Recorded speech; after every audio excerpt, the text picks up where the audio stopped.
viewers. Shalom, children of God. It is good to be back again for yet another testimony. I pray that you have enjoyed the ones that have already been released. Thank you for all the likes. Thank you for all the subscriptions. Thank you for our new subscribers. We are happy to have you. And I pray that you are blessed with these testimonies. And please spread them around so that other people can get to enjoy the same blessings.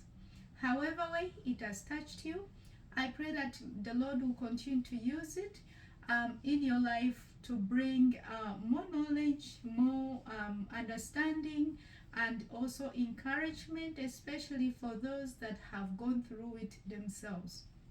So the things that I've talked about, some people have gone through them, sometimes some people have not. So regardless of your situation, I pray that it really has been an encouragement or at least a learning video for you.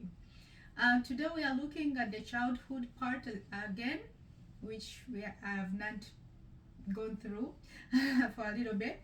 So it's going to be a little sensitive. So for those that have children, please, I don't know, you decide what you want to do. We also have the part 6. It has been available for pretty much days. It has not been released yet because of how sensitive it is. It deals with marine kingdoms. But when the time comes, God willing, we'll release it. But until then, this is part 8. So if you have missed from part 1 to part 7, please go into the channel and be blessed by these testimonies.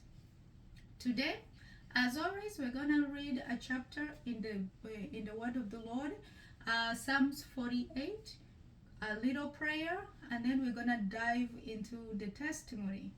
This one is it's not something that I would have loved to put on a video, but I have to follow my King, and whatever makes him happy, I'll do, no matter how embarrassing it is. So may you be blessed and encouraged in the name of our Lord Jesus Christ. So Psalms 48. May the Lord bless the reading of his word. So great is the Lord, and greatly to be praised in the city of our God, in the mountain of his holiness. Beautiful for situation, the joy of the whole earth is Mount Zion, on the sides of the north, the city of the great King. God is known in her palaces for a refuge. For lo, the kings were assembled, they passed by together. They saw it, and so they marveled. They were troubled and hasted away.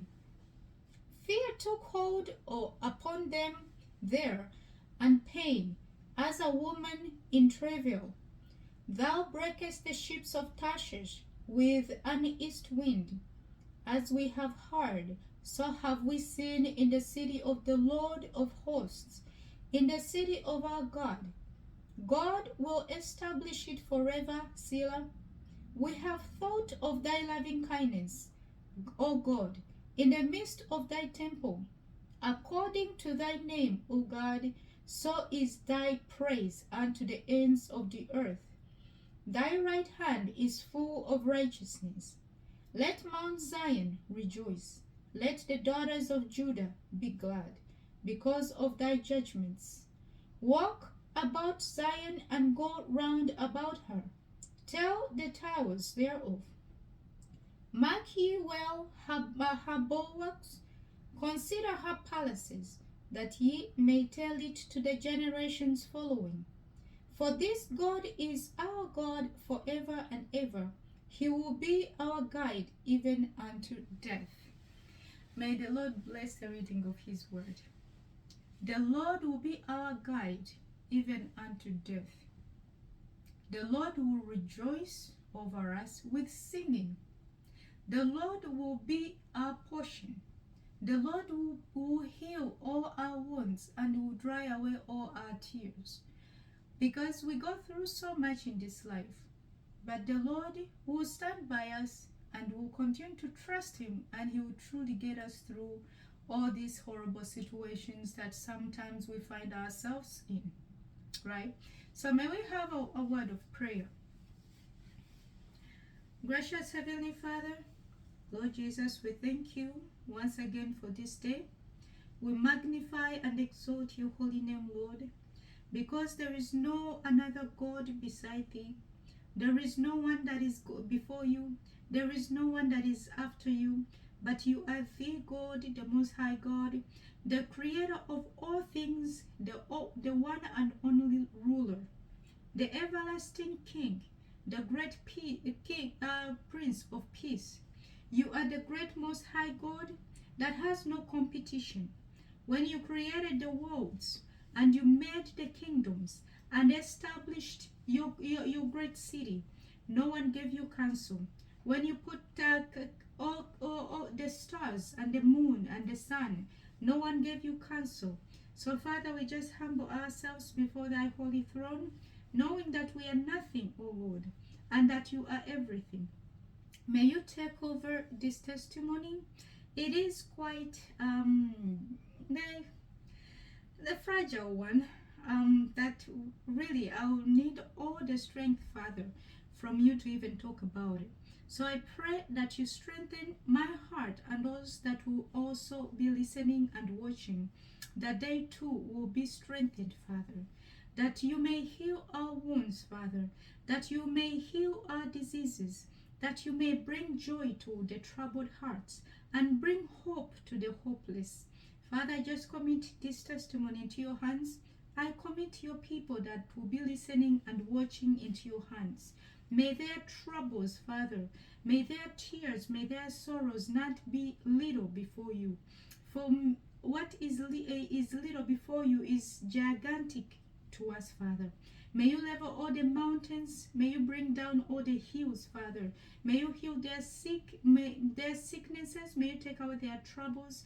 May you show yourself mighty in their situations, Father, that they too have a testimony as you have given me one. In that time when these things were happening, I truly lost hope. But Father, you are the great God that brought me out of it, and I know you will bring them out of it, Father.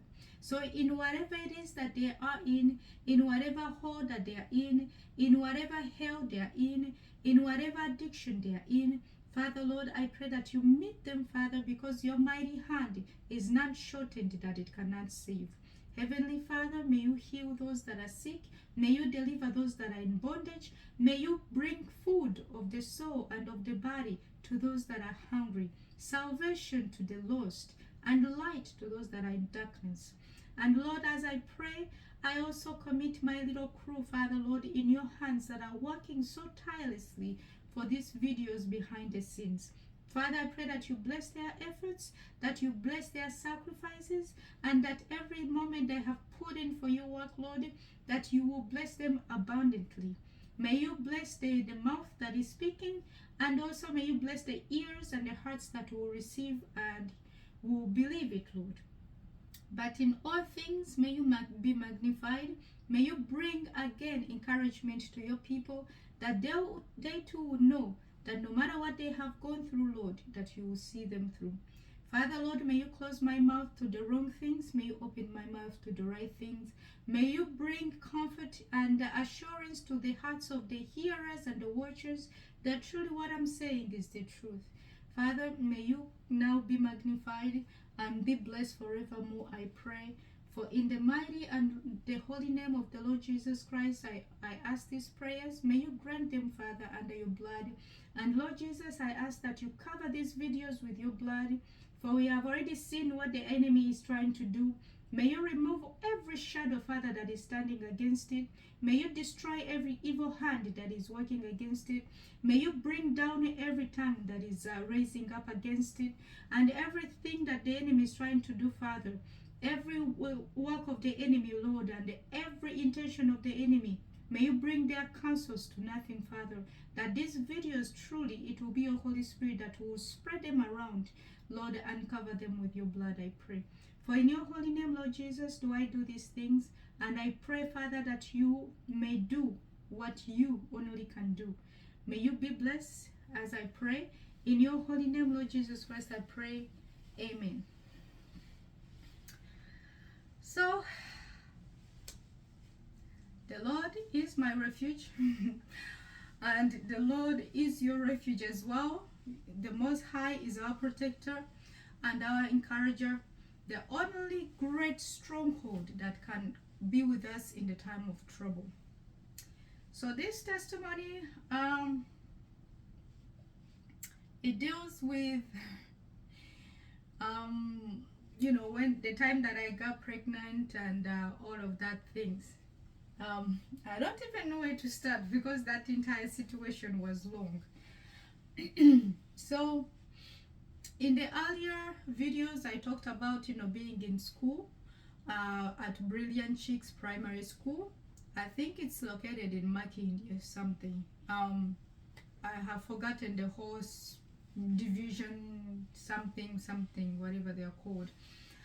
So when I was in grade 5, finally, because I was in grade 3 for a little bit.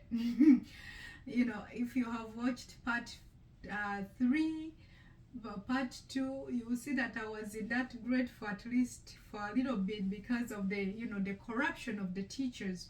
So anyway, finally grade 4 and then grade 5. So grade 5 is where I ended when it comes to the education in Africa. So in grade 5, many things had happened. I was still in the boarding school, and that same school, that nightmare school.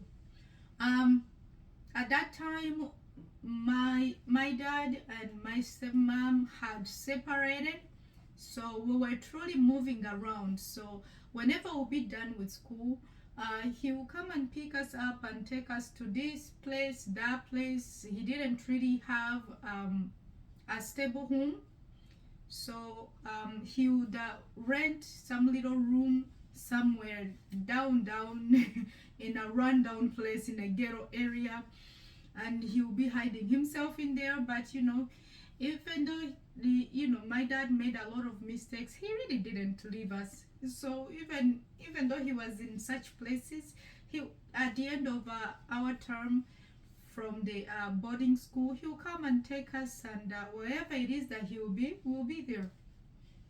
So we circled around really for a long time. We just circled around. Whenever we will go from school, we'll be circling from one area to another, some places for a couple of months, some places for a couple of weeks. So we moved around. At that time, I didn't really have friends in the neighborhood, wherever it is that he will move us at, because we will not stay there for long. We'll stay there for a little bit, and then you hear again that, oh yeah, I've moved to this area, then I'll take you there, then so it was one moving to another. So at some point in grade 5, I think around September there, I had gone back home for school fees reasons. I think at this point he couldn't afford much of our school fees, but I was the only one that was remaining in that school at that time. The other one had gone to a different school because he was done with P7 and whatever. So I was there. So I came back home, and this time around it was the same old. Well, he was very excited. He told me that, well, now I have a home to take you to, and you're gonna be fine and stuff, because the home that he was talking about used to belong to my elder brother, that had now moved out of that home, and he had moved to a different place. So now my dad took over that home, which was also just a few houses from the stepmother. So the place that they had separated, the house that I knew as my home, it was no longer my home, and in fact I was not even allowed to go to that home or even speak to her. So, but it was like really, really close with each other, just a couple of houses from each other. So I knew everybody there because I grew up in that place as well. So that's the place that he's like, we are going to. I'm like, okay. I was excited because finally the people that I know. So I came home and I was there for a couple of weeks. Lived with my brothers, which one of them was again school, and the other one came in whenever he wanted to. But of course, when they're around, it's a nightmare. Okay, they're gonna be the boss of you. They're gonna be, especially the nightmare one. He will just do whatever he wants to when he wants to, and you cannot say anything. And as usual, dad will be around, and then in the morning he goes to work. You'll see him again at night. So he tried his best to really look after us. So for that, I thank him.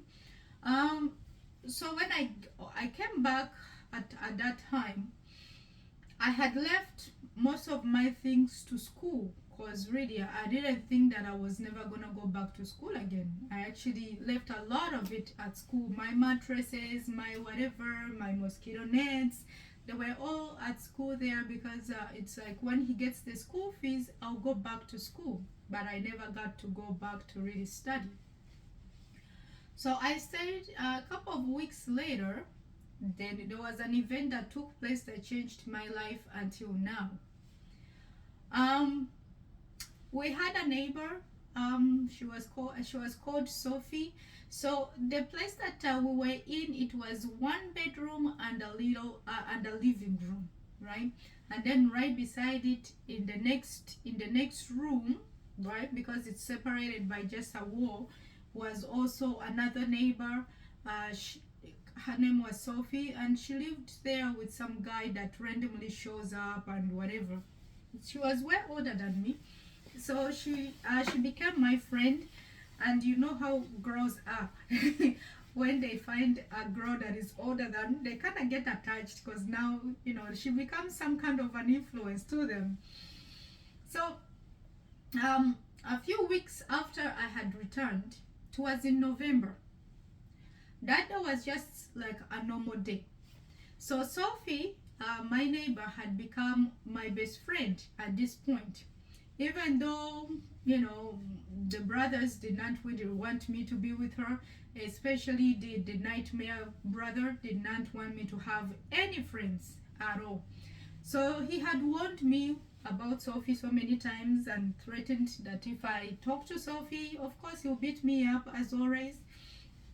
But anyways, I still needed friends, so I still hanged around with her. So she had taught me how to have a routine, whereas you wake up in the morning, you do your chores, so you mop the house, even cook, and then before noon we go fetch the water so that we don't go to the stream at around 12. Again, going to the stream at around 12, it was extremely dangerous because that's the time that you meet demons there. And it's true. Some people think it's just a joke, but it was true. So that was just like a normal day. We had already made plans that tomorrow we're gonna do this at this time, do this at this time, by 11 something, go to the stream. When we have our water in the gel cans, then we can sit under the mupera, the tree of mupera. It's called different names here. So, and then we'll be there for a while, but at least we have our water. So that was the plan for that day. It was a normal day. However, at some point when I was cooking rice and beans because that's something that my family loved a lot.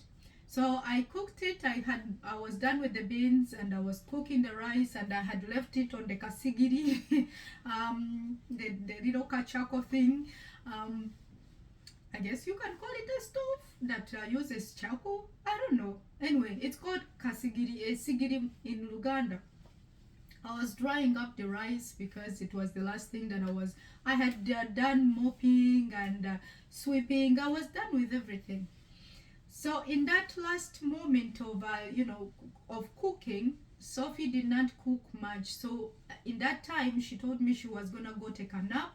When I'm done cooking, I should wake her up, then we can go to the stream. But I was almost done with my rice. Then someone came home. I'm not gonna be saying the name of this person because it's still a very, very sensitive matter. So this person came home to our home, and he stayed in the living room. And as I was doing my own thing, I didn't really pay much attention to it. He was a familiar face.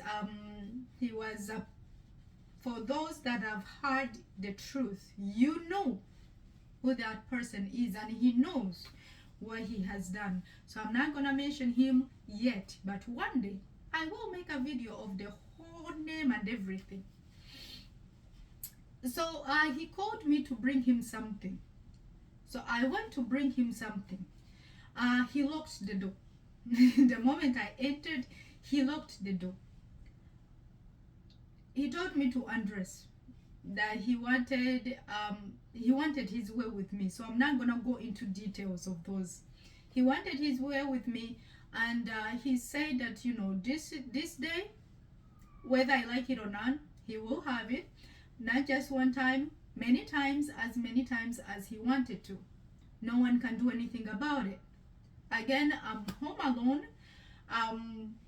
Sophie has gone to sleep as usual because that was her little time to rest. Whenever I'm cooking, she will go to rest. When I'm done cooking, I'll wake her up and then we'll go to the stream. I was doomed. So this guy closed the door and he pulled me. We had divided the living room. That is where we slept. So we had divided the living room with a curtain, right?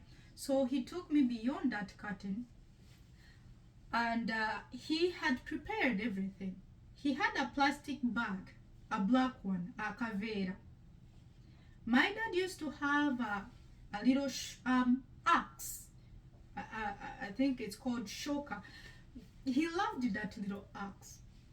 So he had taken that little axe that belonged to Dad, and a plastic bag, a black one, a very big caveira.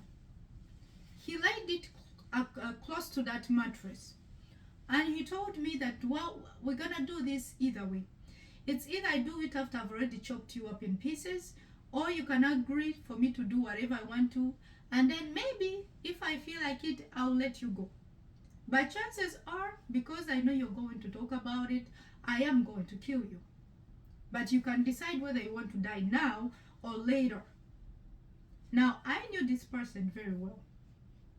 In fact, the whole community knew this person very well. He was a violent person. When he says, I am going to do this, yeah, you better do it.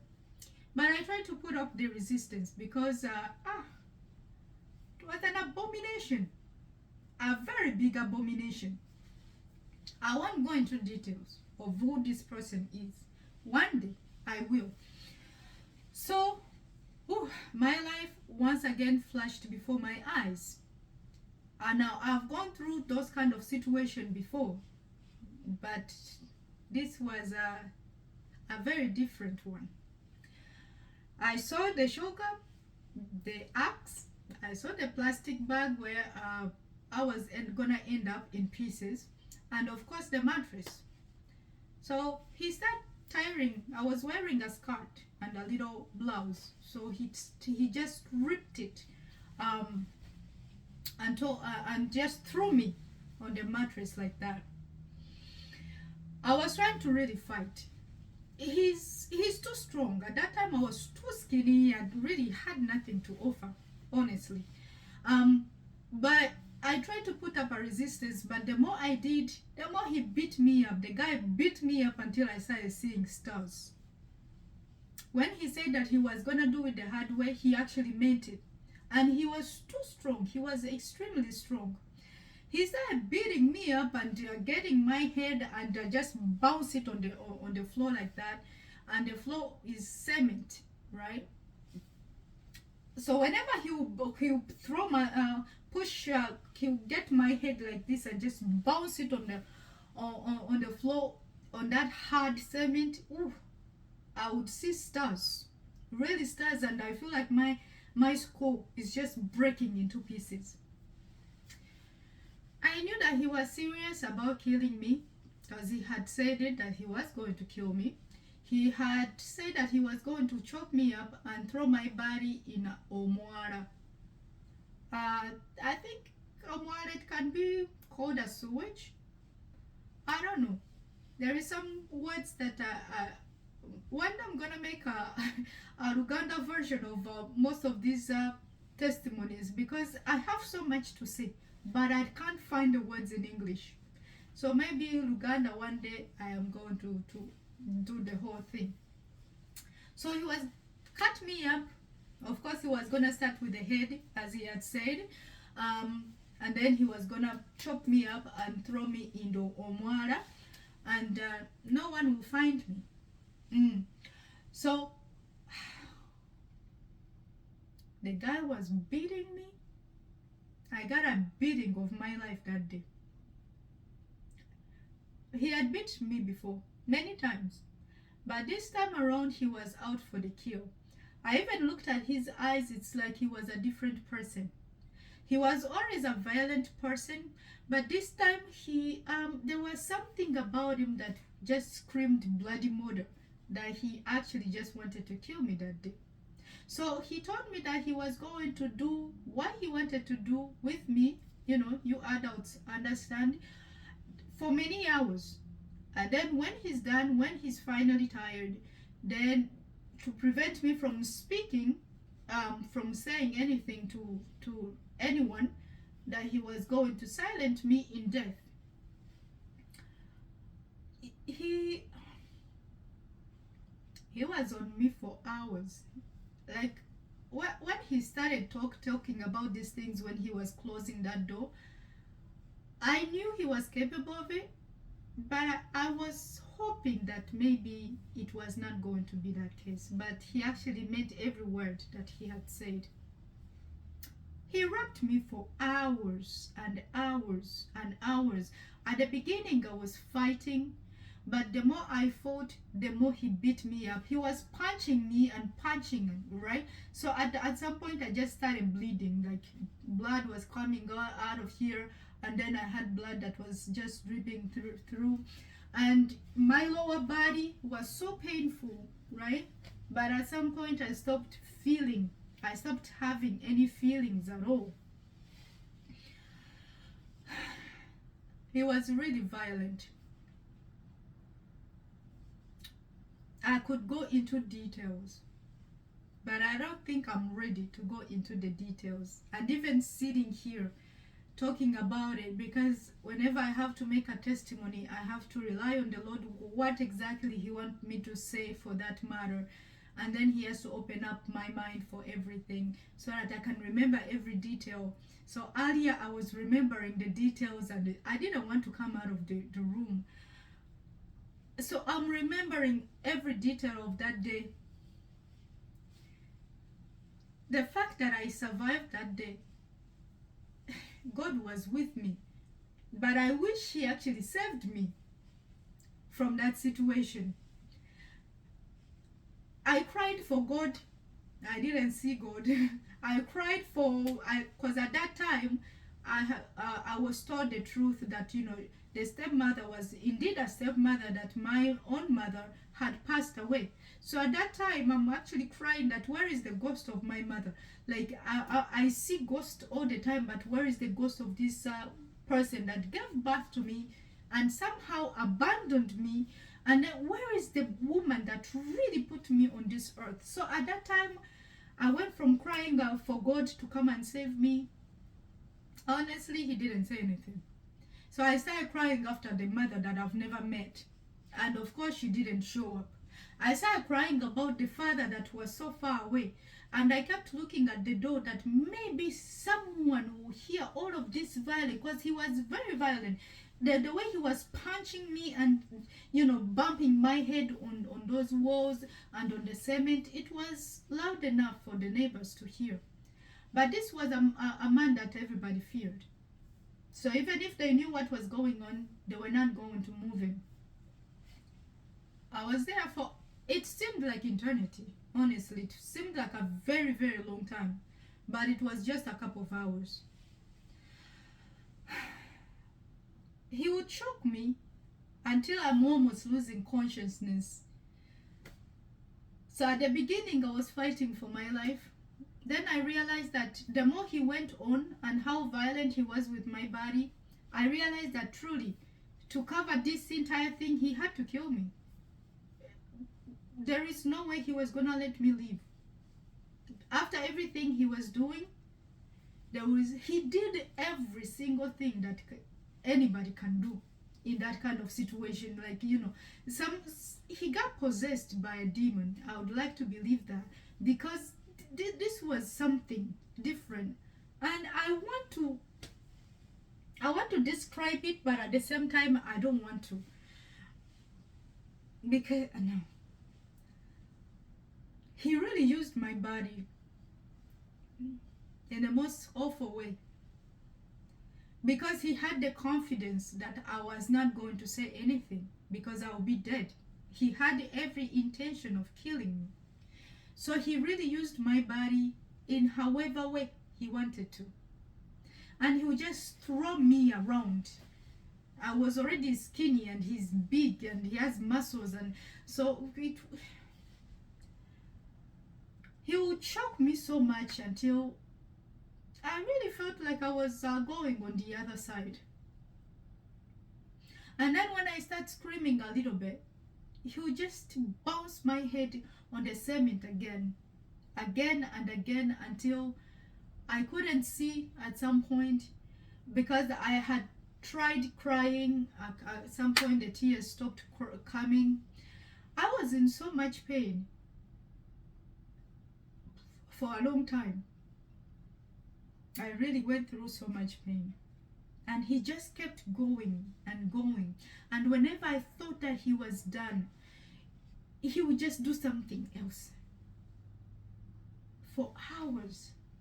So because I had made we had plans with Sophie. Sophie showed up at my at the door. She came knocking because I had left the rice right on that sigiri thing.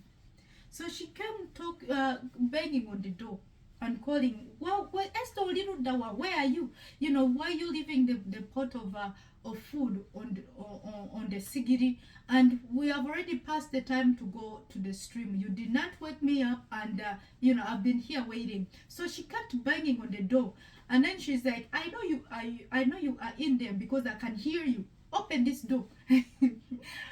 And in my heart, I was just asking and begging, and it's like, if only she can maybe push a little harder, because the little lock that we had inside was not that strong. If someone really pushed it so hard, the door would open. But she just kept banging on the door and calling me out, and at first she thought that I was ignoring her because she can hear the movement, but I'm not coming out. So she stayed on that door and banging it and begging it, and then she's like, okay, fine, I'm gonna go get something to eat, but then I'm gonna be back. You better come out of that place, otherwise I'll deal with you. Right? She was I think she was around 17 at that time, so she was really older than me. So she was using the whole I'm older than you kind of thing to really, but I wish she could have opened that door. I really wish, or someone else, or someone. At that time I really didn't care. I really didn't. So she left, right? And when she was at that door, he's doing like this, that if you say anything, you die. The little shocker, the little axe was right close to my to my head. I knew better than to do anything. Literally, the guy was going to get it and chop me up as he had said. So she left after getting frustrated. When she left, my hope was gone with her.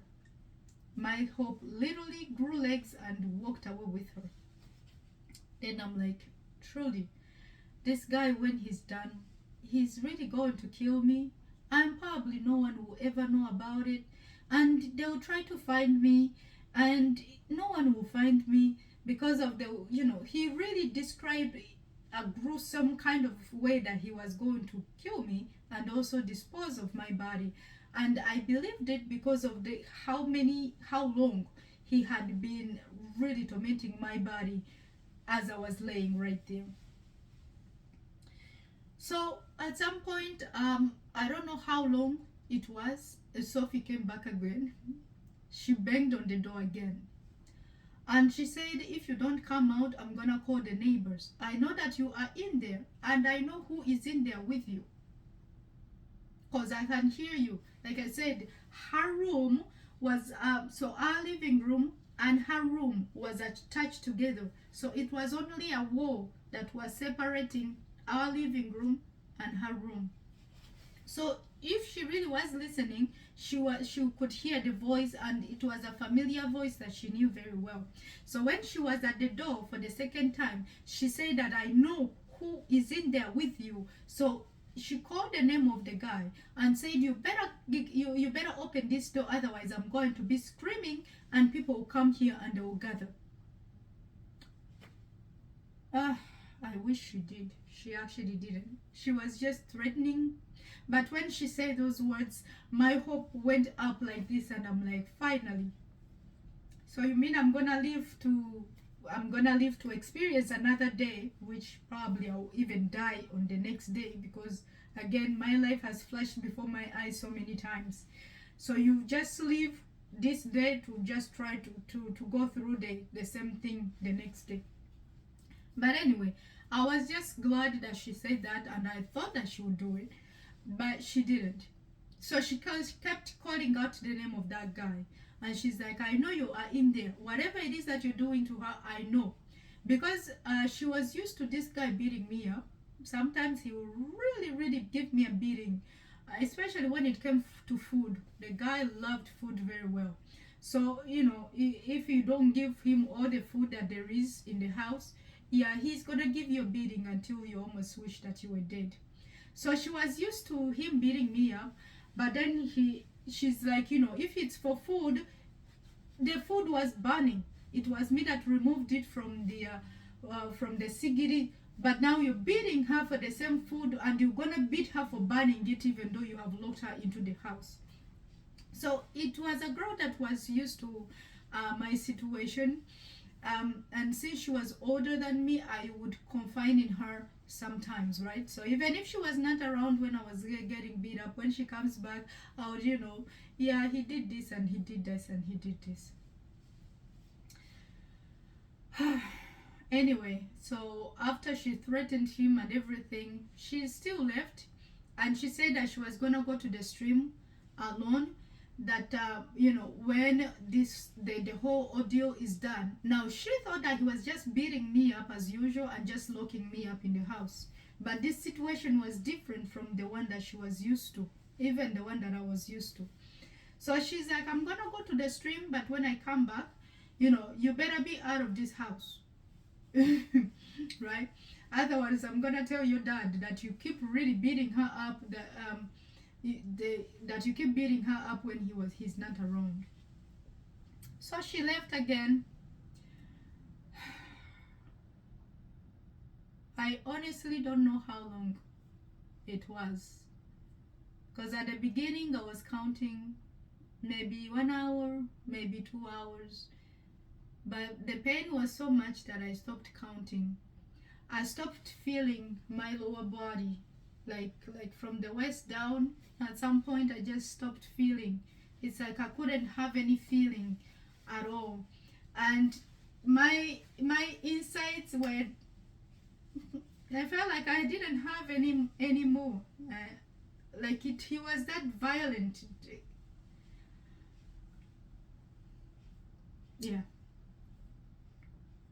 My head, I couldn't tell whether this side was working or that side was working, because everything seemed, it seemed heavy. It seemed like I didn't have a head, but at the same time I have a head, but it's just so painful, and I can't tell which side is more painful than the other. I was bleeding through the mouth, through the nose. I just asked him, why do you do this? Like, why are you doing this? He couldn't really give me an answer. He just said that he hated me. And because he can, who is going to stop him? And truly, at that time, no one could. I stopped looking at the door, hoping for anyone to come through to save me. Now, at first, I was hoping that, Dad will come through. Maybe he forgot something at home, that he will come through the door and he will see what is going on and he will save me. No, he didn't come. I hoped that, one of his friends, because he had so many friends, but they were as bad as he was. I was hoping that even if they were so bad, that maybe they would just come and just, try to get him to, because they would come and get him and they'll go around throughout the whole village thingy. But none of them showed up that day. And I was hoping that maybe Sophie will actually, call some neighbors that, this. But it was a sin that she was used to, so she thought it was a normal thing. But this time around, it wasn't just the beating, but it was also the raping as well. So I didn't have hope anymore. I surrendered to my fate, because you know what? The pain that I was going through was so much that I started I started asking him to just kill me at this point, because it's like, just kill me. He had choked me so much. He had beat me up like boxing, like a normal, like he was fighting with a fellow man. I couldn't tell where even the pain was shooting from, because everywhere was painful. So at this point, it's like, you know what? You have the axe. You already have a plastic bag. Just go ahead and just kill me, and just let me go and go to see my dead mother or something, so that I can ask her, why did you give birth to me? If you knew you were not gonna raise me, why would you give birth to me? Like, I had suffered so much. Like, why would you do that? I wanted to find the ghost of my mother to really ask her. And I was going to tell her that she was a horrible woman to give birth to a child and abandon the baby and just run off and later on get married and have other children. But he was still going on with his thing. After he was done, which seemed like eternity later, it was a long time, a very long time, that I just laid there like that and just wondering when all of this is going to be done, and how exactly, they will find my body, if they ever do. And so I had a lot of questions in me, and how it will feel like when he finally kills me. So when he was finally done, he got the axe that was close to my head, and he raised it so high up like this, right above my head. And he wanted to strike me, because I gave up. Okay, I gave up, and I was ready to accept death, because what was the point of living, really? I didn't feel my body anymore. My head was so painful. I was bleeding. I was bleeding down there. I felt like I was bleeding everywhere. And I even felt like my head had busted open. I couldn't really talk much because of the way he had strangled me so much. I had lost my voice. So when he was done and he raised the axe up like this to cut off my head, I just laid there. I accepted it. And at that time, I just thought that it was the best thing that probably would happen to me, is that, he just cuts off the head and I'll die, and that's it. So as he raised it up like that, and he's standing right on top of, or he's standing and he's just looking down on me like, ready to strike me like this. It's like when he did that, it's like he changed his mind at the last moment.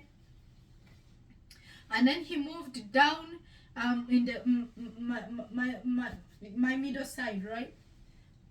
It's like, so he wanted to cut this part, but then it's like he just froze, and it's like he changed his mind. So he moved a little bit, a few steps to my mid side. He raised again to strike, and then it's like something happened, and he's changed his mind.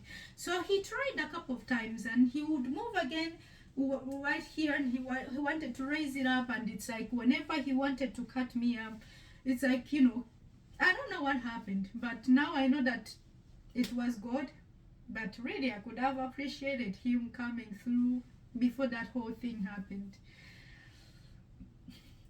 So he didn't cut me up as he wanted to, and he didn't kill me as he wanted to. So, but he had every intention to. When he raised up the axe like that to cut me up, he did it with so much strength, and to just, right? But it's like God would just come through. I don't know what God did to him. I really wish he did that to him before all of the thing that happened. I'm not trying to go into details because it was awful. It was really awful. It went on for hours, for many hours. At the time that it started, it was around 11, because we usually go to the stream before 12. So by the time I actually got out of the house, I think it was around 3, almost 4. And all of that was just torture. He really tortured me until my body went numb. There was pain everywhere. I had bruises everywhere. He had punched my face so much that I felt like I didn't have a face anymore. And my mouth was like that. And so I was ready for death, I was ready for death. But he didn't kill me, which was unfortunate at that time. It was. So he just settled for, I want to kill you, but I'll let you live. I'll only kill you if you say anything that had happened today. Do you understand? I did not say anything. If you mention my name, if you say anything, I will truly kill you in the most painful way possible. I just lay there because I couldn't move. After that, he put on his clothes and opened the door, and he walked out like nothing happened. I couldn't move for a long time, so I just laid there. And I'm looking through the ceiling, And I'm wondering why my life has always been about pain. And I'm wondering why my life has always been about suffering. And I'm asking myself, like, did I do something that was so horrible that has resulted to my life being that way? So I had a lot of questions, but I didn't have any answers. I tried to move. No, my body was in pain. The guy had punched me pretty much everywhere, especially the head. It's like he was fighting with a fellow man, even though I couldn't defend myself truly. At the beginning, I was just trying to shield my head, but when I'll do that, he'll grab this and just twist it. And the more I would shield myself, the more he would get angry. So everywhere was hurting. So I just stayed there. At some point, I got up. I had bled everywhere. Like my lower part was full of blood, and I felt like the insides, the things, the intestines and stuff, I thought they were gonna just fall out. But yeah.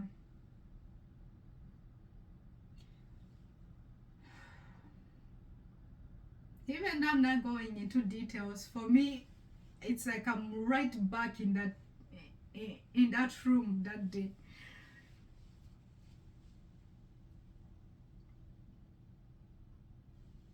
So, anyways, at some point I got up. I couldn't walk properly for a while. And later on, because Sophie had been there for a long time, she came and knocked at least 3 times. And, at some point she just left. She didn't come back for a long time. So later on that evening, I saw her. She knew what had happened in there. She just took one good look at me and she knew. And she said, "He did this to you, didn't he?" I said, "Yeah." I don't know. Maybe, Sophie's still around and maybe she will see this video one day. If you're still there, Sophie, please contact me. I've tried to look for you. Because you're the only one that really knew what happened that day. And how many times, you came to the door to try to get me out, but it didn't work. And you were the one that had the voices, and you knew some of the things that he had said. I really hope that you will see this video if you're still around, and reach out to me. I would love to just talk to you. So at night when dad came, this monster was actually sitting right there.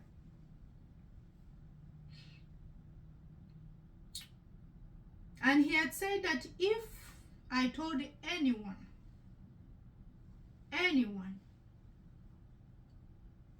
he would really kill me because I didn't have anyone to protect me. He was like, well, even if you tell, Dad and everything, he would just leave as usual, he'll go about his way the next day. But then I'll find you. And I'll really do to you even worse than I just did. So I knew. And it was true that if I did tell Dad, he would just hear about it, probably get angry, throw around stuff. But then the next day he would go about his way. So this monster was right there. As I served the same food that I had been cooking before he locked me up, he ate the same food. And I felt at some point to just open up. At some point it's like, what am I saving? At least let me tell Dad that even if, he decides to go to work the next day, at least he will know who killed me. So then I will start like, Daddy, he'll give me the look, because he was sitting right on that same dining table that we're sitting on to eat. He'll give me the look of, if you say something. I knew that look. And I knew if I say something, truly I'll be dead. But at some point it's like, I gotta say something. But at the same time, I knew better. I tried a couple of times to tell Dad I still had so much fear. I had cleaned myself up, and my body now had started moving more. It took a while because Dad usually came back at around 10. So from that time that it was done, the rape was done, to the time that Dad would arrive, I had started walking a little normal. And there is another neighbor that also was heard some things, and he was aware. She was aware of it. She was a lady, a married lady with children. She had little children. She too was aware of that thing, but again, this man was feared. Everybody feared him. So no one was trying to risk their own lives to talk about what happened to me. So a couple of people knew, but no one wanted to say something. I don't blame them. I mean, they had to protect themselves, so I would never blame them. I would have done the same, probably, if I was in their shoes. So that day, that same day of the rape, I couldn't tell my dad anything, because, again, he would just be angry, and then the next morning, it's like nothing happened. But he would leave me in the same problem. So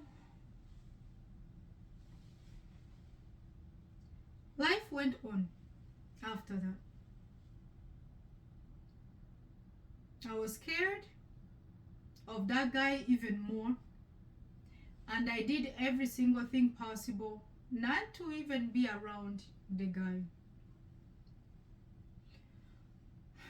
A few weeks later, I started feeling, my body started changing in a way that I did not understand.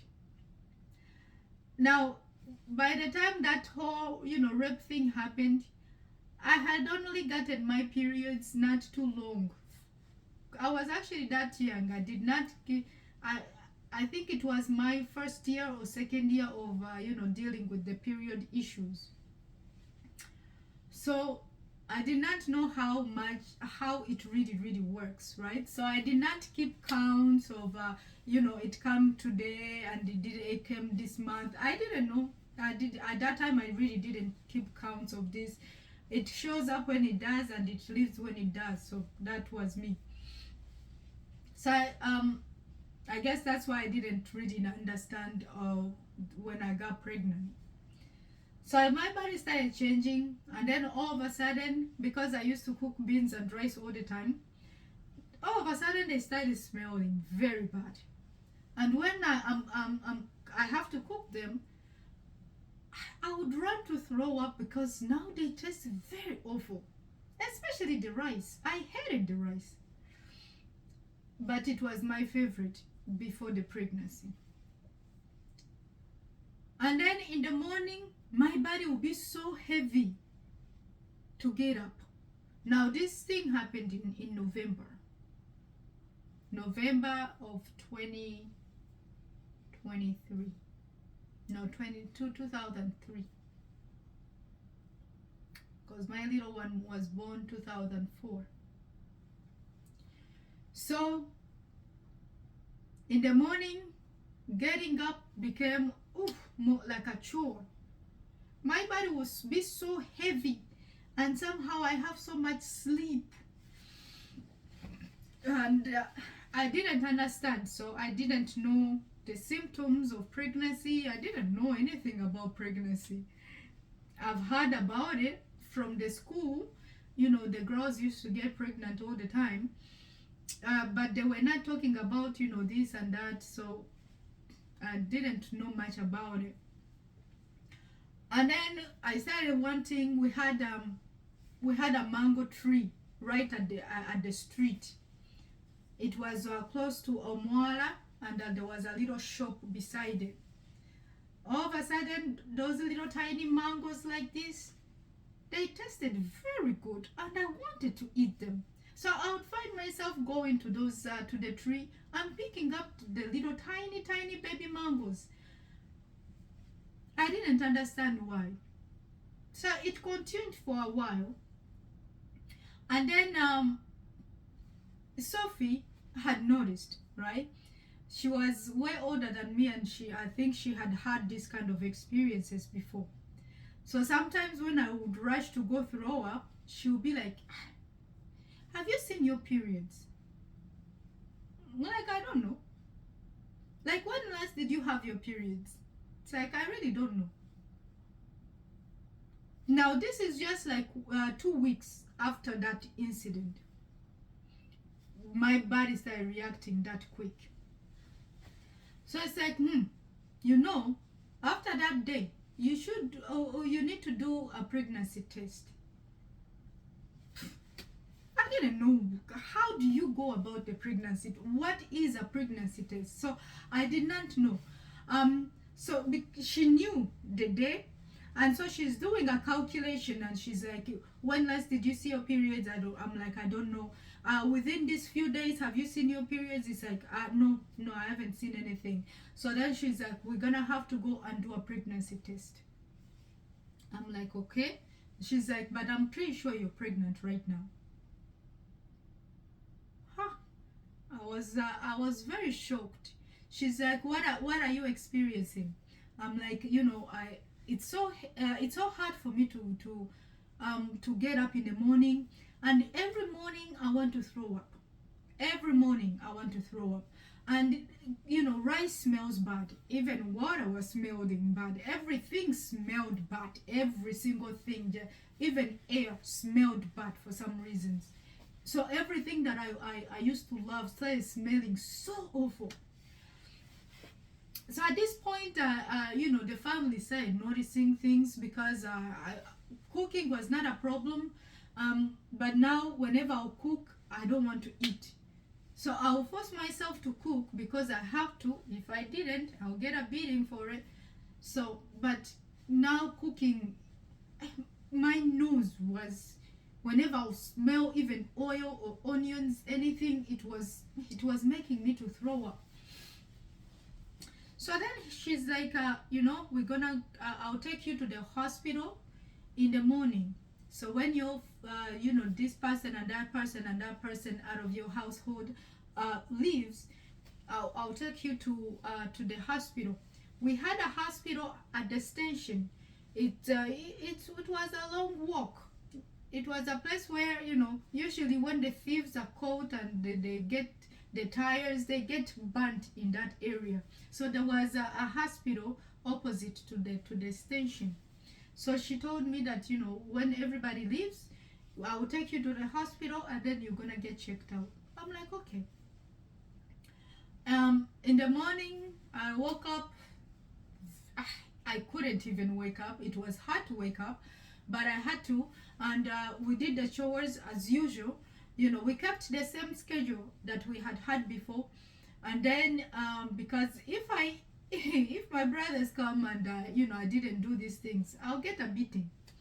So then we kept the same schedule. We cleaned up and everything, and then we went in the afternoon to get to the clinic. When we got there, there was this male doctor that told me to sit on a stool and started checking me up. Checked my eyes, checked my nose, checked a bunch of things, checked my this area, checked my fingers. They checked a bunch of things. And then he was talking to her directly, to Sophie, that yeah, she's pregnant. And then they started having a conversation with each other that you gotta have to take care of it. In my mind, take care of it was like take care of the baby. I don't know what take care of. I thought that you take care of the baby.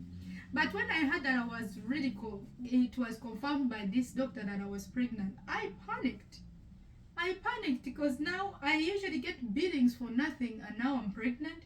How am I going to say these things? And how can I say that person is the one that did it? If I say it, he'll kill me. But if I don't say it, I'll still be killed. So then it was a matter of who is going to kill me. But it was safer for the others to kill me than this guy. This guy really had no mercy. He had no mercy in him. So then it's like Sophia and the doctor is like you have to take care of it, and the doctor is like, well, she's too young and whatever. What if something may go wrong? And Sophie's like, you be the one to handle the procedure and make sure that nothing goes wrong, because if something happens and her family gets to know about it, I'll end up in prison. So both of them, were talking about if something happens, that I'll end up in prison. But I did not know why they'll end up in prison, because they're gonna take care of the baby. So why are you gonna end up in prison?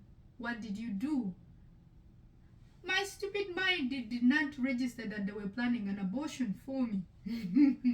So I'm just sitting there, I'm trying to understand, first of all, how I'm gonna deal with the pregnancy, and how that my life is truly over. And also it's like, how did I that day was really horrible. That day of the rape was so horrible. And now I'm looking at now I'm pregnant, and how am I going to talk about that it actually happened that day? Who was I going to tell? How, and were they going to believe me? So after the conversation with Sophie and the doctor, they had arranged that I should come back tomorrow and take care of the baby. The doctor would take care of the baby.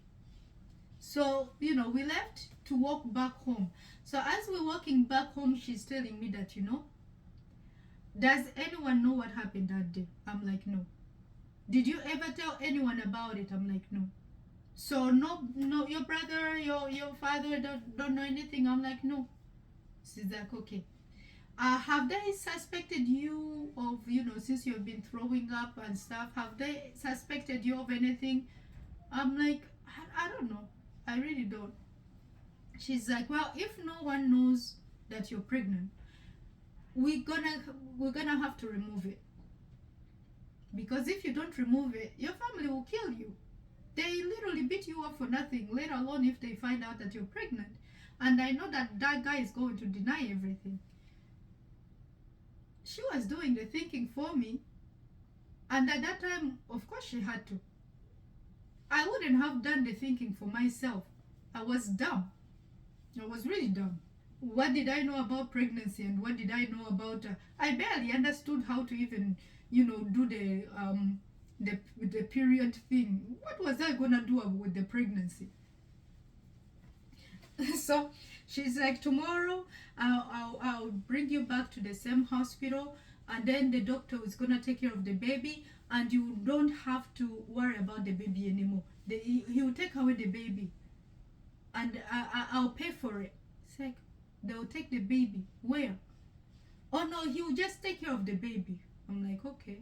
So the family will not know that I'm pregnant? It's like, no, don't tell anyone. I'm like, okay. Again, Sophie, if you're there, please contact me, because at that time you really were my saving grace. If you're still there, please look me up on Facebook or something, whichever. Please just contact me. So she really took upon it herself, and she was gonna take care of the bill, and all I had to do was not to tell anybody about it. Okay, so that was the plan. Tomorrow, wake up, we're gonna do the same chores as we have always done, and around this time come back to the hospital. The doctor was going to take care of the baby. That was the plan, right? Then I was so dumb. So we went home, and I was happy. I actually had some hope that, oh, maybe my life is not over, because she really told me that if I kept the baby, I'll never go back to school. I'll have to raise the baby, and then my family, of course, they're gonna kick me out, and I'm gonna end up on the street. I'm gonna be homeless. So she really told me a lot of things which made sense, which really made sense. Well, she was just trying to be a good friend. And honestly, even though it didn't work out the way it was planned, I do appreciate that she at least tried her best. So the next day we woke up, did everything that we're supposed to, and then went to the doctor that had made the appointment to come back to that same time. We went, and we waited for the doctor. The doctor didn't show up. We waited. The doctor didn't show up. And then when I think he finally showed up, but he said he couldn't do it. He was not going to do it. So that left Sophie to be very frustrated, because it's like, you told us to come, and we have come, and then you have changed your mind that you're not going to do to take care of the baby. Why not? We cannot go to another doctor, because she may end up there. She may end up being dead over there. They may end up doing it the wrong way. So I was listening to their conversation, and as they're arguing back and forth, and she even talked about giving him a little more money if he wanted to, and he's like, no, I just can't do it. Try other people. So that day we came back home, very disappointed. The doctor didn't do the taking care of the baby part. So I came back with the baby, the 2 weeks old pregnancy. So it was growing. After that whole thing, she didn't talk about much about it. She didn't take me anywhere else. But the thing was, the throwing up continued. Everything continued. It's like it even got worse. I couldn't even drink water. I would just throw up. And the family had started noticing something. Is like, why are you sleeping too much? Are you pregnant? Did you get yourself pregnant?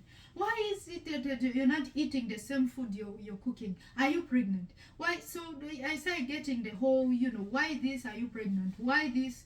But then in the African cultures, you sleep a little bit, a little too much, you're pregnant. You get a fever, you're pregnant.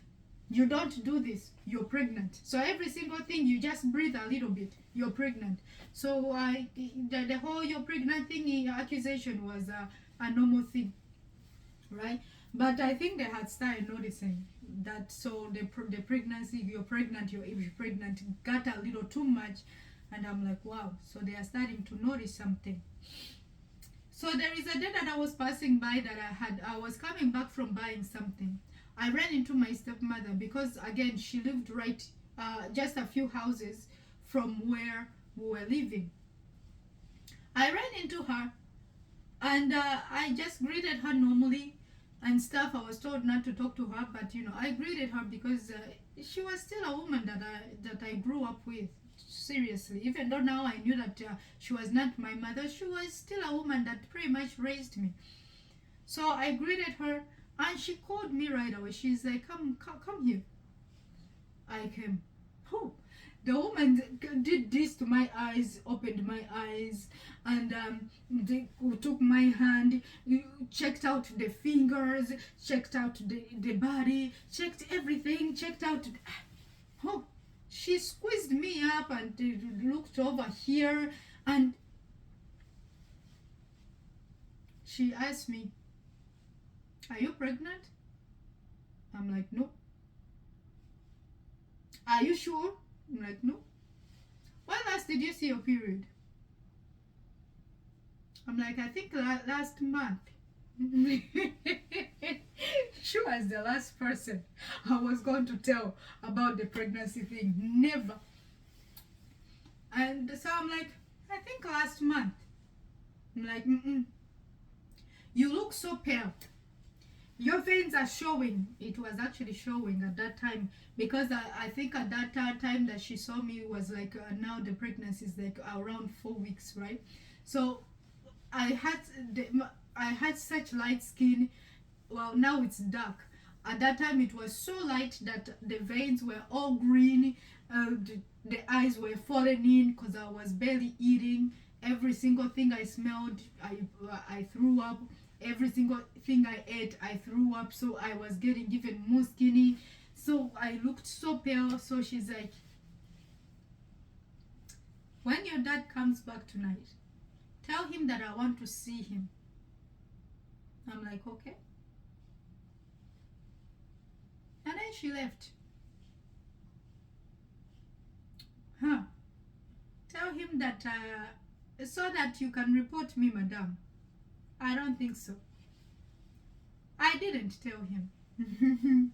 No, because at this point, because of the doctor thingy, now I had really realized that I was indeed pregnant. I didn't know what to do. I thought that maybe I can keep it a secret. I don't know until when. So I had no plan. I really had zero plan. I did not know what is gonna happen. All I knew is that if they find out, I'll be doomed. That is pretty much all I knew. So when she said that, to tell your father that I need to see him, no, I knew that was going to be trouble. She was a woman that was very observant, and she had already realized that I was pregnant, and she was going to tell dad that I was indeed pregnant. And dad would have dragged me to the hospital and truly find out that I was pregnant. And I was not going to be able to tell him who did that to me, because he too will kill me. So I was in trouble either way. So I didn't say anything. And so when the time, passed and I didn't say anything, one day she stalked him because she knew, what time he left.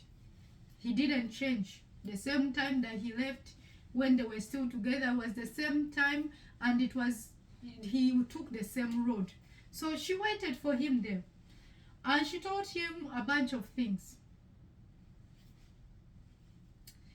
He's the kind that doesn't really like truth that much, right? So he's the kind that just stays there. But she told him, because a few days after, I met her on the street again, and she called me again, and she told me to go and to go to her house, and I didn't want to go to her house. She told me that she asked me, I want you to tell me the truth. Are you pregnant?" I said, I don't know. So I went from no at the first time, now I don't know. She's like, did you tell anyone what happened? I'm like, what happened? She's like, did you tell anyone what happened that caused this thing? I just shook my head, because it's like, how does she know what happened?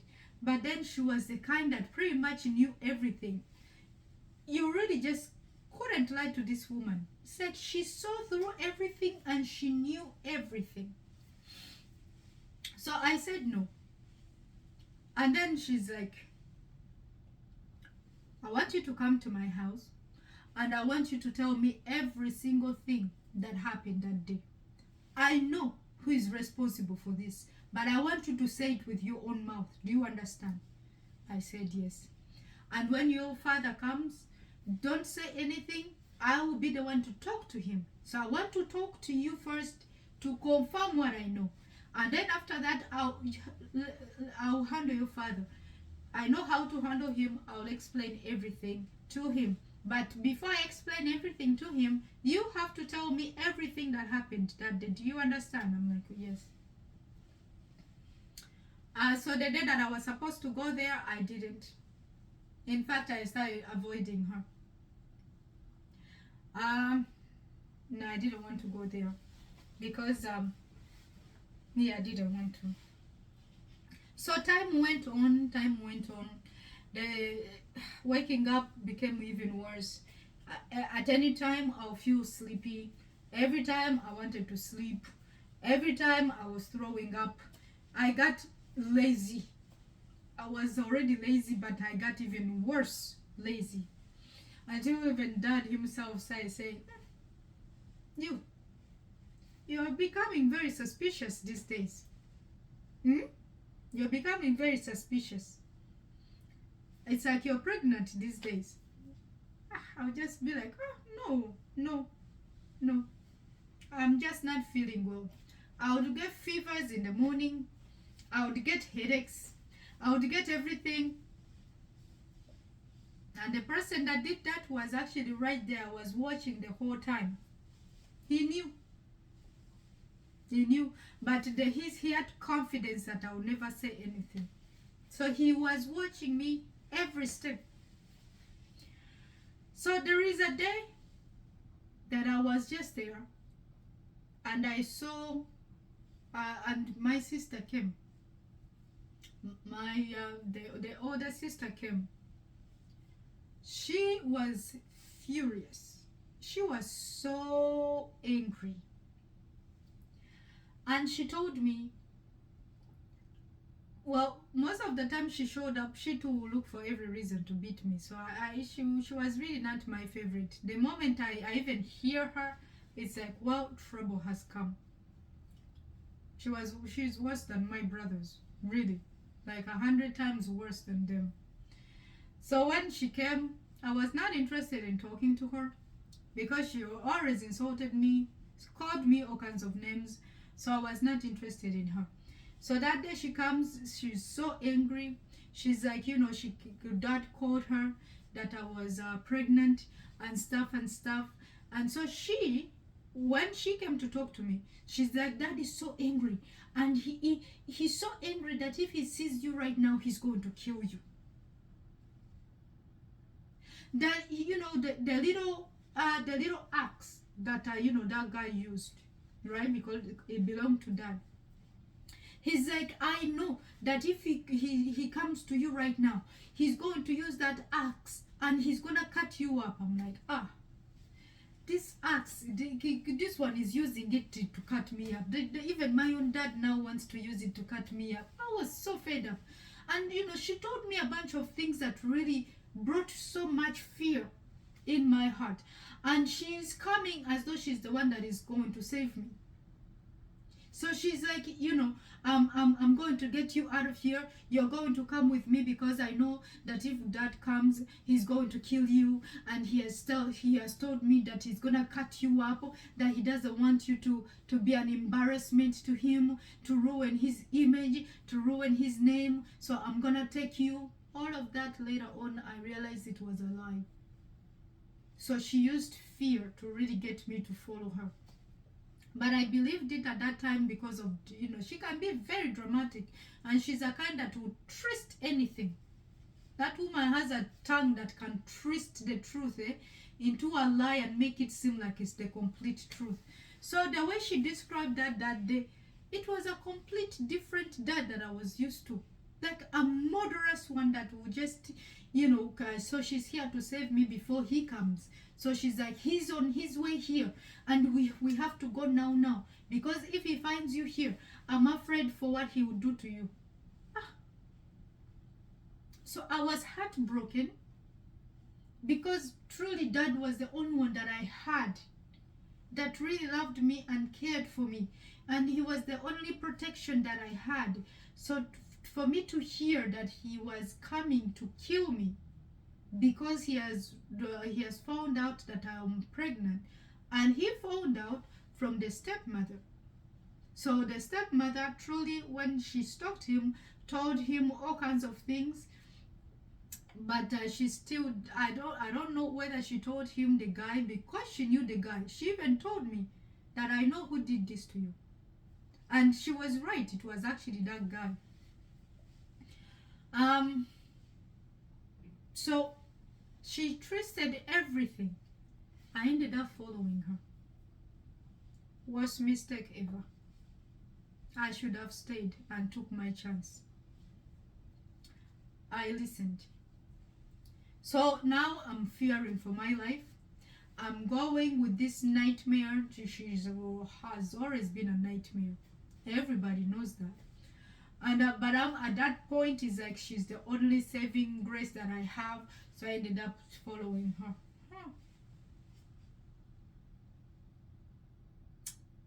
Worst mistake of my life. I jumped from the stove kind of fire to the lake of fire itself. The lake of fire that will swallow Satan. That's the one that I ended up jumping from. So I'm running away from trouble. I wasn't running away, but it's just that she convinced me that dad was so angry enough to actually, he's gonna kill me. So I'm gonna take you to my house until dad comes down. I'm like, okay, that sounded okay. So we went to her house. She, all the way from going to her house, it was insults. I've always told him that he always spoiled you. He loves you so much that he spoils you. It's like the rest of us don't exist, and in his book you're the only one. But then she said so much, and she said that my life was over. I'll never resort to anything. I'll never amount to anything. I have managed to destroy the little pampered life, as she had called it.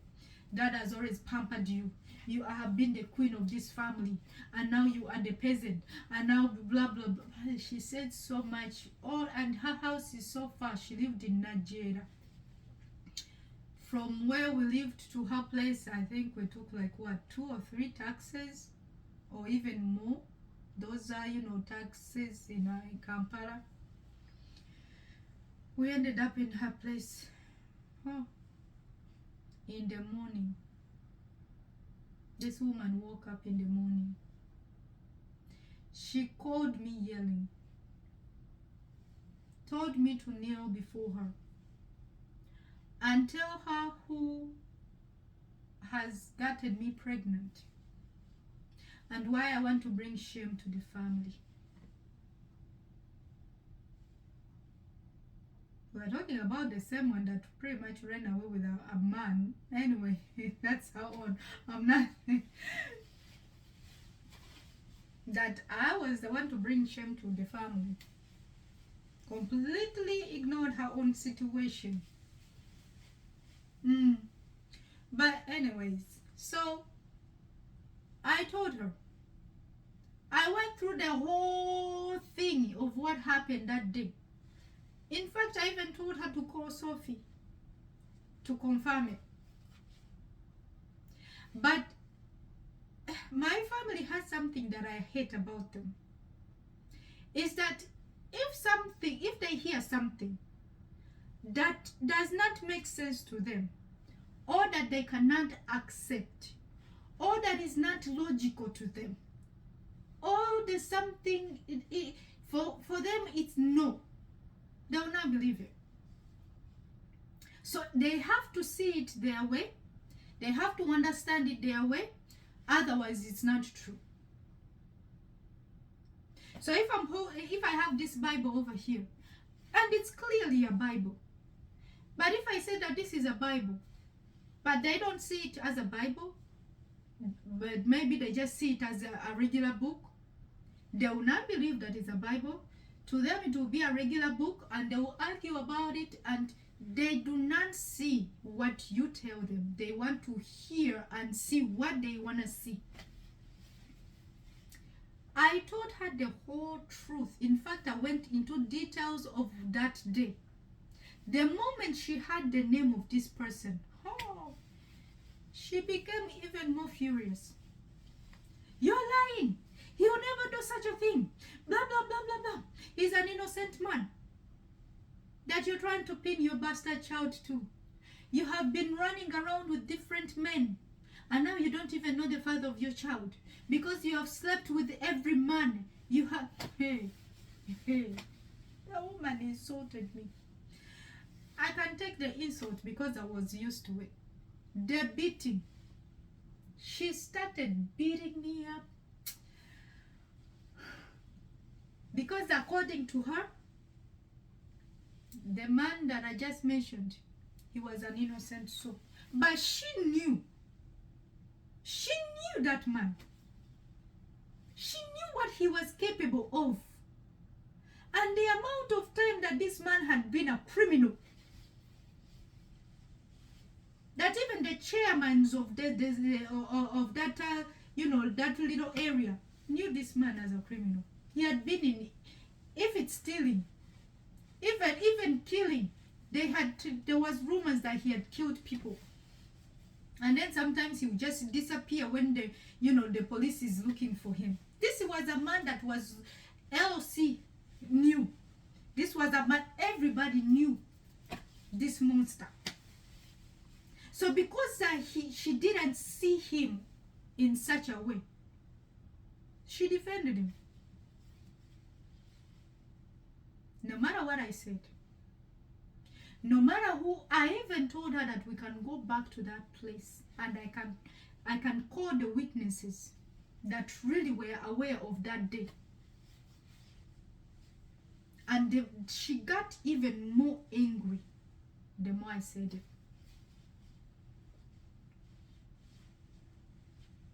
She would beat me up.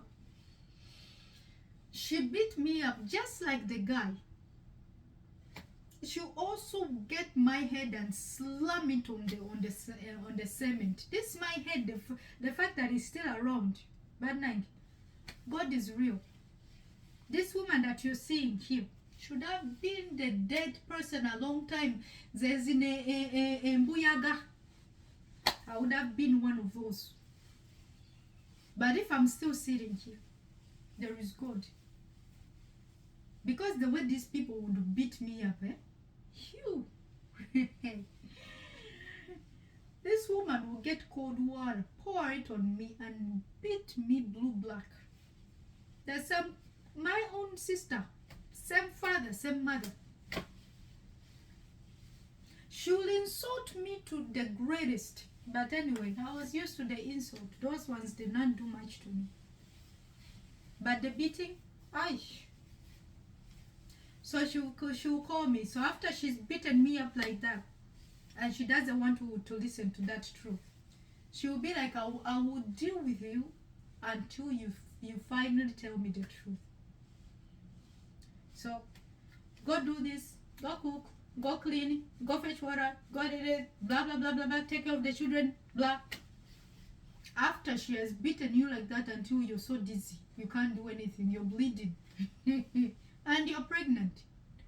The same one that had claimed that my father was out to get me, that she was trying to protect me from my father, was the same one that was now trying to take me to my early grave.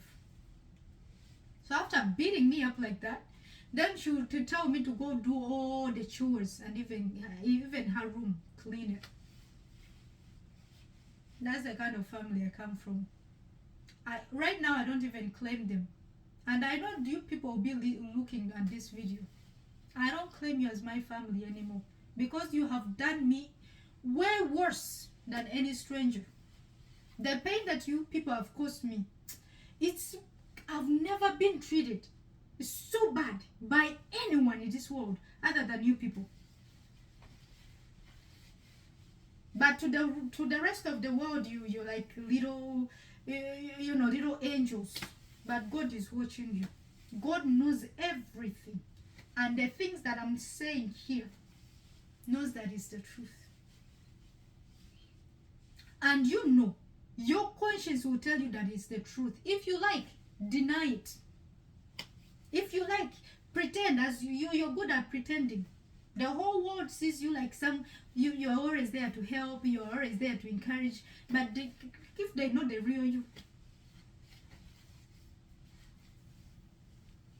this same person that took me from the comfort of my father, even though but even I would rather be there than the way this woman really treated me. I wished for death almost every day. And to make matters worse, because she didn't believe what I had said, she contacted the same guy and the other so-called sibling. So I ended up in a little meeting. I repeated the same thing in front of the same guy that did it. But my own sister said that, see, she's still lying. She's still blaming you. She doesn't know the father of her children, or of her child. Now she's trying to bring this family to shame and everything. My dear, that day I got a beating from all three of them. They beat me up like a snake. This one was kicking here, that one was kicking here. My head was being trampled on. This one, they were kicking in my stomach. You people are watching. And I'm saying this, I would love to mention your name so that but I'll save you. But every single thing that you have done, it will come back to you. I never thought that I'll sit here and make such a video. But you see, every single thing that we sow, we'll reap it. You sow good, you reap good. You sow evil, you reap evil. Some of you have already been reaping it.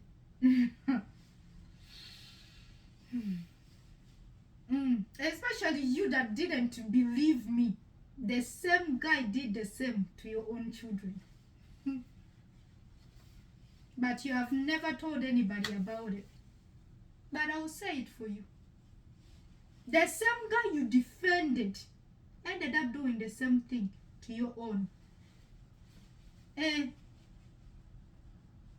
even worse happened. Should I say it? If you annoy me, I'll make a video that will really say everything about you. Even worse happened in your own family.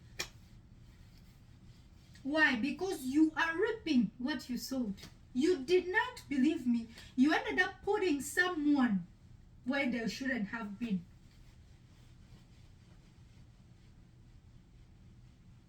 May God have mercy on you.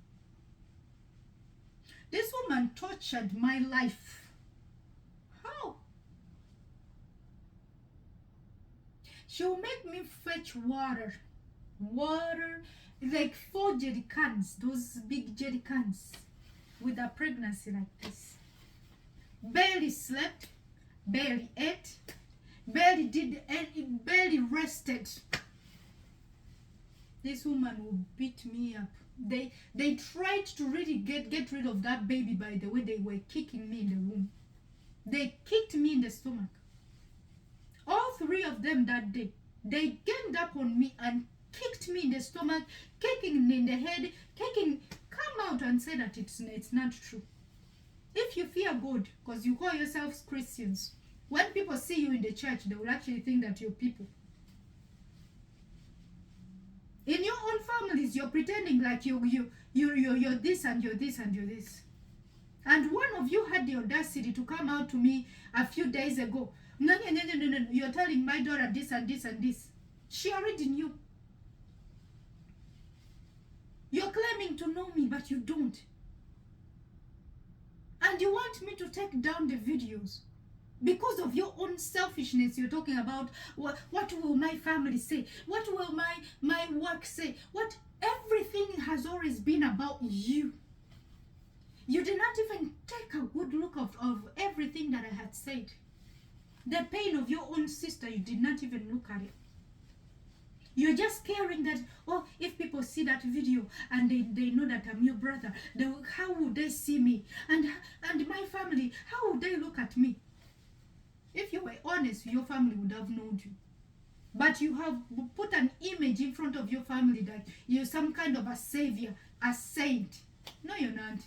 If I talk about what you are doing even now, people don't annoy me. You say that you know me, but you don't. All of you have spent years running up and down, and whenever you show up in my life, you actually you make it miserable, and you throw a tantrum and you say all kinds of rubbish, and then you disappear again. I know that you're watching this video and you will watch it, and I am talking to you personally. You showed up a couple of days ago, last week. You're trying to talk to my daughter as though you know me.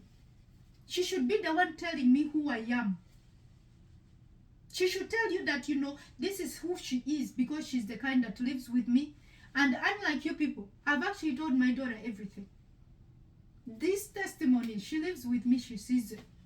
The way her birth was, she has had it for years. So by the time you showed up to tell her what happened, it was already too late. She knew. I've raised my daughter in honesty. She knows everything about me. A lot of things she knew. There is nothing that I'm going to talk about here that she doesn't know. But you show up and trying to tell her that, oh no, but that is not you. This is how it happened. Were you there? Just like you did not believe me before. You took sides with that serpent that twists words like there is no tomorrow. You took side with her. And even that day you did not believe me. In all the people that doubted, you could at least have believed. But even you too. Selfish person. It's all about you. And now you want me to take down all these videos because of how people will see you. Which people? Are you the president of the United States? Which reputation do you have? Who knows you? In this city that I live, they don't even know that I have families. So no one is going to know who you are. And if I was you, I would tell your family the truth. Because no matter how much you're going to suppress it, and you're going to run away from you, as my Bible says, everything that is in the dark will come to light. So if you like, expose yourself in the light. If you like, stay in the dark. But even in that dark, that light will come and shine through. Anyway, so I come from a family that don't even know me. All of these videos that I've put here, They don't know anything about it. Because whenever I was trying to say something, oh no, you always did this, already did, oh no, no, they never cared to know me as a person, never. Even if they would see me crying over there, they'll even be the one to beat me up for crying for nothing. They didn't find out why I was crying. But there'll be the same one right now that will rise up and say that, but I know her. No, you don't know anything.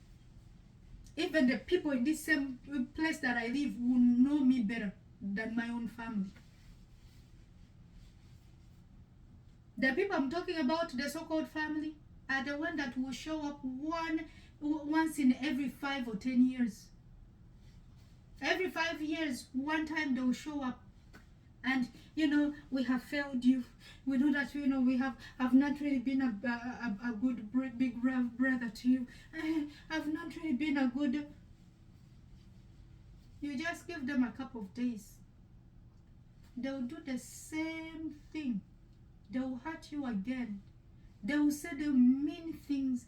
They'll call you all kinds of names again. And then they'll run off again. But they'll open their mouth that they know you. What do you know? And the things that I'm saying, were you there?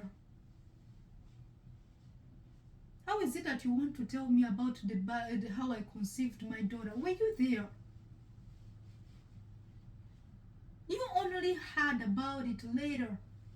And you came, instead of actually listening to the truth, you also ganged up with a bunch of liars, and you did the same thing. But when my daughter was born, you pretended that you love her. You hypocrites. Anyway, I don't have to say much about you. But one day, one day,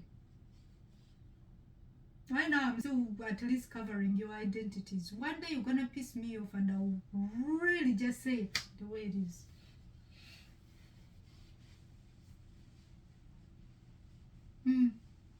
I've already forgiven all of you. But it's the fact that you still open your mouth to say that you know me. You. My own father doesn't know me. My sister. Even when she would be on the phone, all she talks about is herself. Doesn't know me. The so-called brother. That one. The one that even showed up a few days. I know you. What do you know? Do you know me?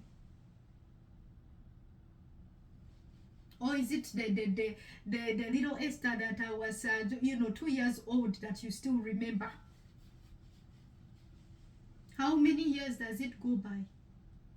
And we don't talk. How can you then claim to know me? If we go 7 years not talking, how can you claim to know someone you have not even spoken to for 7 years? How do you open your mouth to claim you know such a person? I cannot claim to know you because I don't. Your wife may know you, your children may know you, but I can't. You're not the same person, at least I hope not, that we used to run around when we were little. All of you are now grown people with your own families. We don't talk. So I cannot claim to know you, but you can't claim to know me either.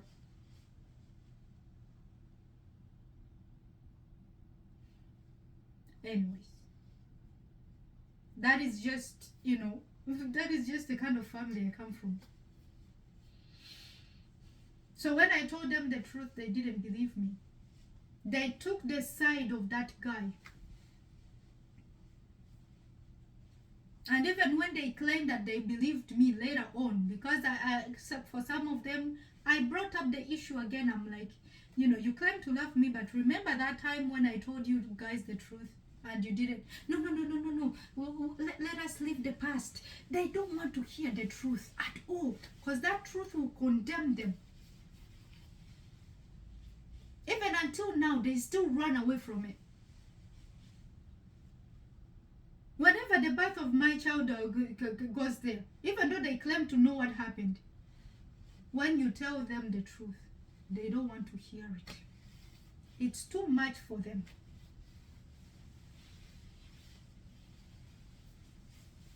But you see, what goes around comes around. What goes around comes around. As for you, my sister, you did not believe me. You defended the same guy that tortured me so much, almost killed me. And then years later, he did the same thing to your own.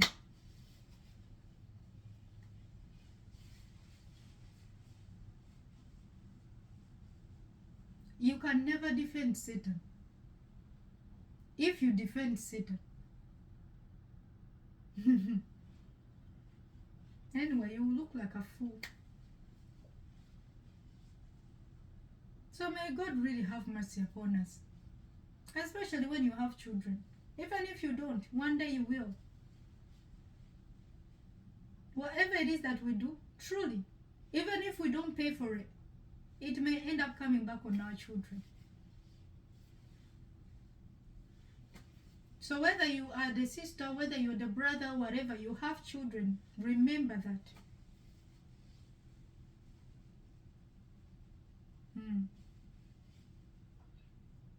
So they beat me up so much until one day the brothers had gone back to Kampala, because where my sister lived was in Nigeria. So that day, the pregnancy was around like 2 months at this point. I had been living with her for a while now, but every single morning I would wake, my breakfast was beating, my lunch was beating, my dinner was beating. So that day she had just decided to go, to her friend, and she was going to come back again to still force the truth out of me, even though all this time, every single time she had asked, I had told her the truth. But because it's something that was contrary to what she wanted to believe, she did not believe it. Again, she took the side of that monster. So when she left, and the children had already gone to school and whatever, at that time she had like 3 boys. They had at least they had gone to school. I had decided to just end it all. I was done. I couldn't sit because everyone was painful. So not only do I go through all kinds of beatings, but also I do endless chores for hours with an early pregnancy. So they'll kick me. My daughter being alive was God had really decided that she would be here. The kind of kicking that they kicked in my stomach, it would have been enough to cause a miscarriage. But no matter the kicking, that girl was like, she was holding on for some reasons. So that day I had decided to just end it all. And then I had gone to her room, to my sister's room. She had a bottle of pills, which were even expired. She had a bunch of them. I had checked the expiry. It had expired like 2 or 3 years before. Yeah, a year or 2 or 3. I don't remember, but it had expired a long time. So I was just waiting for her to go, because she usually goes to her friend to gossip.